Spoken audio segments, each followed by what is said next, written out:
The words covenant, compact, and constitution are all closely related terms.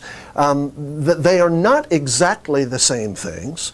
A covenant is a three-way relationship. A covenant is a relationship between either two people or two groups of people and God. And so it necessarily has a series of checks and balances. It is Trinitarian in nature. A compact is more like a contract signed in the sight of God, with God as a witness. And therefore there are two individuals that enter into, or two groups of people that enter into a kind of treaty relationship with God as a witness. A constitution is a manifesto asserting the principles upon which a people will live in the sight of God. So they're all related. They're all derived from one another. Covenant being the foundation stone, compact being the fruit of covenant, and then constitution being the declaration of covenant to a broader body.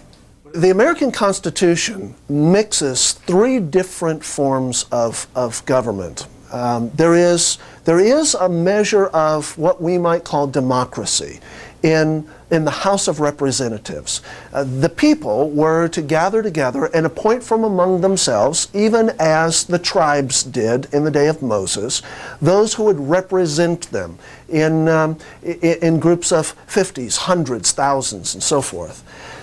Then there is the Senate. The Senate is a covenantal body that was to be elected from out of the state legislatures. So the representatives themselves would choose representatives from among them. So this is a kind of oligarchy in a sense. Then you have the judicial and the executive branches, which are a form of aristocracy or even monarchy. Again, deriving from certain biblical precedents, the precedent of the king, the precedent of the heads of the families. So in American government, we actually draw from a number of different traditions of governmental structure in the scriptures. Episcopalian, congregational, and Presbyterian forms of government reflect the diversity of authorities in both the Old and the New Testaments.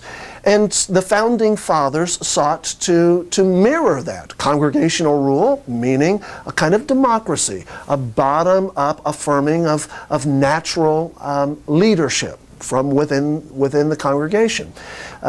Episcopal forms of government are appointive, much more along the lines of elitism, aristocracy, or monarchy. And then Presbyterian forms of government are representative. Again, the Founding Fathers drew on all of these as they attempted to create constitutional standards for this country. Reformational thought, Puritan thought, has influenced our form of government and the nature of our culture in virtually every way imaginable. In the way that we present our debates. The debates in Congress and Senate are actually ordered according to the standards of general assemblies in the various synods and councils of the church. And that's the way Robert's Rules of Order actually emerged. The architecture of our public buildings, the invocation of prayer at the beginning and the end of every session of the legislature. All of these things are actually derived out of Reformational, Puritan thought, life, and practice.